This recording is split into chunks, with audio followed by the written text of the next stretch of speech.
afternoon, assalamu alaikum. Firstly, thank you to all the panelists. You've made my life much easier. All the concepts and theories that I wanted to discuss, all taken care of. Right, so that's beautiful. Before we look at the picture myself, I had a haircut, so it's not age, it's just a haircut, okay? Now, a couple of things to think about. Employee experience. It's a broader concept. A lot of the discussions we've had revolve around employee experience. There are some macro trends and the impact of those macro trends on the human capital sphere. So it's 1:30, I will skip the macro trends, okay? So we won't talk about finance. We'll talk about the impact, technology, consumer needs, we haven't talked about that, and regulations. How does that change the market that we are in? If you think about these three pillars and you think about the people matters, there are basically 5 areas. You think about skills, we've talked about that. You think about agile organization structures. I always wonder what they are. Are they skill-based? Are they competency-based? Are they functional? It's all up in the air. But we do have some examples for you which are based on live case studies.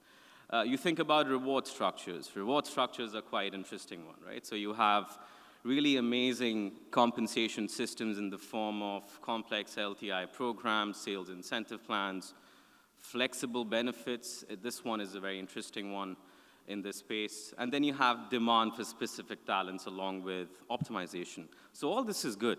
We've talked about the people lens. Let's talk about what are the organizations getting in return. What is the return for an organization to do all of the good things we've discussed? And that's an area where advisors such as myself sit with the boards and think about 3 years, 4 years down the line. What does that mean for you? Now, firms, are they really doing all of the things we have talked about, changing their architecture to skill-based, thinking about augmenting the organization structures and being more efficient? Well, the answer is yes. There's a journey, but if I look at the past 24 months, this is based on live case studies. Obviously, I won't name the firms. Some of you are sitting over here. But a lot of our clients at AON, they've gone through this journey, and they all have a different problem statement. Some organizations are trying to balance generational gap. I really like one of the things that one of the panelists mentioned. I also want flexibility. I'm a father of a 3-year-old little boy. He's a monster, trust me, at times, but he's my gem, right? But I want flexibility, and I'm a product of flexibility. So it's not just generational, and that was the point that really resonated with me. You think about customized rewards, total optimization of your reward frameworks. The cost remains the same, $100 job, but instead of giving you a $70 salary, $30 benefits, you can choose. You can barter your benefits. Are we there yet? Is the platform there yet? Are the insurers underwriting that? We got to think about that one. Think about the evolution of the sector. This is very critical. You think about aviation from a Qatar lens, you think about energy, you think about financial services. I won't talk about any other sector, just 3 sectors. They all are changing rapidly. So over there, agile organizations, buzzword, if I may, that is nothing but capability-driven organization structures, skill-based, right? That's what we're trying to address, skill-based organization structures. But do we even understand what are the fundamentals of the skill-based? That's where all of us collectively need to guide the leadership.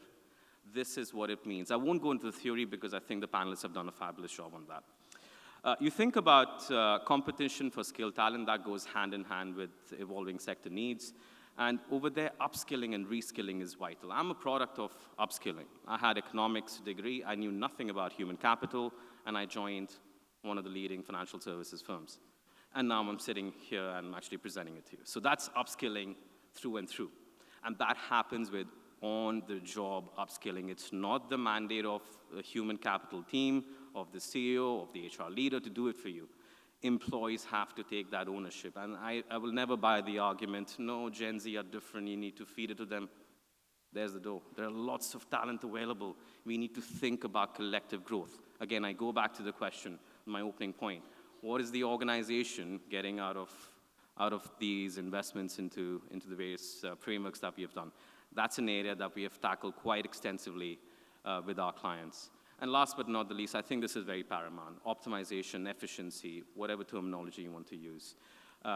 It becomes very important that you create frameworks which are actually sustainable. Now, we talked about skills. I will park the conversation of what skills are because we've covered that. But let's think from a career path journey, right? So you create a framework. We have 3 different generations. Let's put generations or age over here. For me, as a Qatari national, I want successive growth. I want to see that generational growth, and I want to see it now. 1 year, I think that was the outline recently highlighted. How do you achieve that? Is it through 10 different grades or 20 different grades? Through new titles? Well, there's a ceiling, right? I mean, we can have so many senior managers and directors.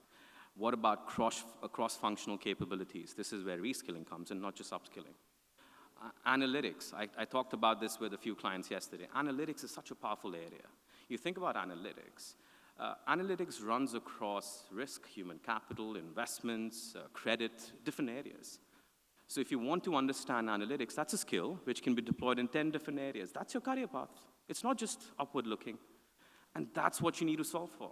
If you give into all the requirements of the multi-generational, multinationalities, multicultural workforce that we have in this glorious region and country, yeah, we will be solving a 100-year problem. We have only 5 years to do that. Now, how to gain competitive advantage? Thank you again. I'll keep thanking the panelists. Look at the skills, look at the technology. What does it give us? It gives us basically more efficiency, productivity. It ensures that we are able to focus on the right areas. One of the areas highlighted was revenue. We don't talk about that much. What is the company getting out of it? So more revenue, more better margins. And obviously, the workforce is ready for the future. Very important. I want to mention one thing over here because the rest of the presentation has not been discussed. I'm lucky for that. It's about the employee journey. From onboarding the employees all the way to offboarding if they want to choose a different career, and then through the lifeline of the organization. It's very important to sense check and have a pulse check on a regular basis. You need to not just do engagement surveys, but also ensure that your assessment framework that you have, which is built on capabilities, skills, future skills, current skills, is actually being reflected in the job profiles. Job profiles, job descriptions, they will be replaced by skill profiles because that's the future. But they need to be embedded from that lens. You need to see through that journey because employee experience is what will ensure that you have the best talent versus looking in siloed and versus looking at total rewards, benefits, career only. It just won't work because there's just so much money you can throw at a problem, right? So think about the broader picture. Hopefully that might help you in your various organizations. Now, AI, okay? We've talked about this, but what exactly is it? And I want to take some live examples. So my team, my glorious team, they're very hungry about AI, and they've created this for me, so I learned something new. So this is, again, upskilling for me. What exactly is it? When you think about AI from a human capital lens, this is focusing on just HR. There are about 42 agents that we need to create, agentic AI agents. These are basically agents that keep on learning based on the information that you provide. That information comes from your internal source, through the pulse studies you do, through the various databases that you have, whether it's coming from the business side or from the people lens, and the external vendors such as ourselves. All the data that you get from engagement, from assessment, from compensation surveys, from the strategy assignments that you do. They take that and they create mini agents. You need 42 agents to actually transform your human capital function. That does not mean we're taking jobs away. We're basically saving time. We're taking all the time, about 32% as per our estimate. You're taking 32% of your time and giving it back to you so that you can be upskilled or reskilled in different areas. If you look at the efficiency, approximate 34%, that will naturally vary by company to company, the life cycle that we are in. Growth stage versus mature, Qatar energy versus a new venture capital firm that is being set up. There will be differences over there that we need to be aware of.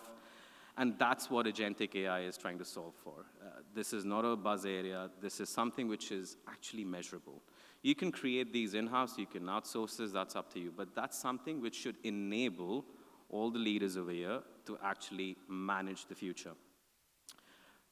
Let's look at a live example. This is a live example which we're trying to now pretty much deploy with one of our clients. So it's talent acquisition that touches across the breadth of human capital domain that we've talked about. Creating requisition of the job, posting the job, resume screening, interview assessment, and onboarding the candidates. 5 broad pillars. There must be some smaller areas here and there as well.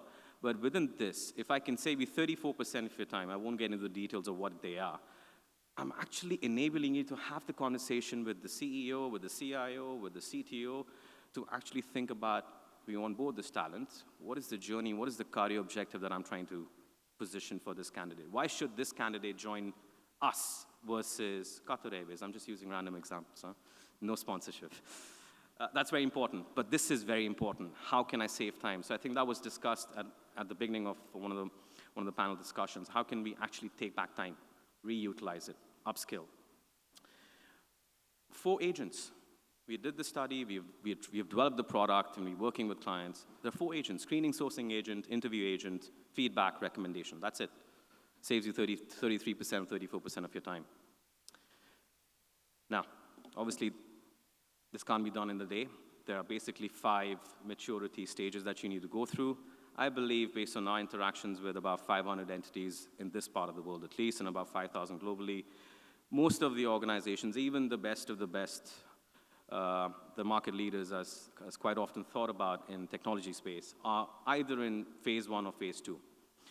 The way you can think about this and practically deploy it is very simple. Take one process, one functional area. We've taken an example of talent acquisition. Take one. Understand what the processes are. Per our estimate, there are about 250 tasks, 250 steps required to run the HR function or human capital function. Take one, sample it, test it, and try and achieve the pilot phase, phase 3, within a year or 18 months. That's where the whole positioning of strategic HR advisory is. I understand that we've discussed all through the day that human capital is not a support function anymore. Well, that's true. It's actually sitting in the boardrooms in many of the sovereign wealth funds. These are sovereign wealth funds are unique beasts in their own sense, right? So they have a lot of limitations they have to work with. But CHROs, or chief people officers, chief talent officers, are the fundamental pillars in these organizations. Real estate conglomerates, huge beasts, energy, aviation, you have representation from the people side, from the people front. And that basically is one of the ways you can reach symbiosis. Symbiosis is what? It's nothing. It's a very nice word. It basically means we have integrated all our systems and the various tools that we use with the agents that we have just discussed. So I think Arun just talked about taking my job, no more HR advisors. Well, hopefully you still need us, right? So it's about journey that we are able to go through. Now, this is the reality of the market, which through our study for about 1,000 entities within the region and globe we did. Technology is very quick. Within 2 years, we are able to create and test whatever technology and platform we have. Adaption of that and adoption of that is where the trick is. We see that you map the skills, you test them, you have conversations internally, you go through the typical delegation of authority matrix, then you try to assemble frameworks behind that, whether that's career, or talent, reward, whatever the frameworks are, and then you think about future rewards. This is an area of future. I'm a rewards expert. Future rewards for me is still a black box. What is future rewards? Is it agile systems? I want to talk about that. So we have a booth over there. Please come talk to us about that. It's a very interesting topic. And then you have year 5, year 4. Technology has already changed by then. So adoption rate has to be very quick. And quick, obviously, is contextual, depending on size and scale of operations and the breadth of services that you provide. But that's very important. One thing we need to be mindful of, and as people leaders need to embrace all our people on, is the anxiety. I think that was discussed as well. There's a lot of anxious people in our organizations who just don't know what AI is. They know what a chat GPT is. You can give some answers and you can write beautiful essays. And half your work is done.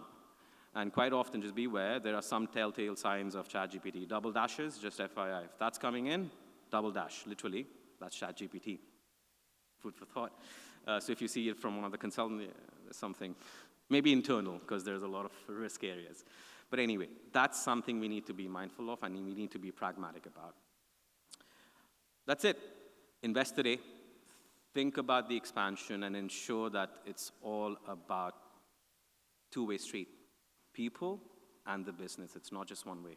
Employee experience is about what is the organization, the culture feel like, and the other way around. What is the organization doing to enable that culture, right? And that starts at the top. Culture is at the top. That's the only sales pitch I have.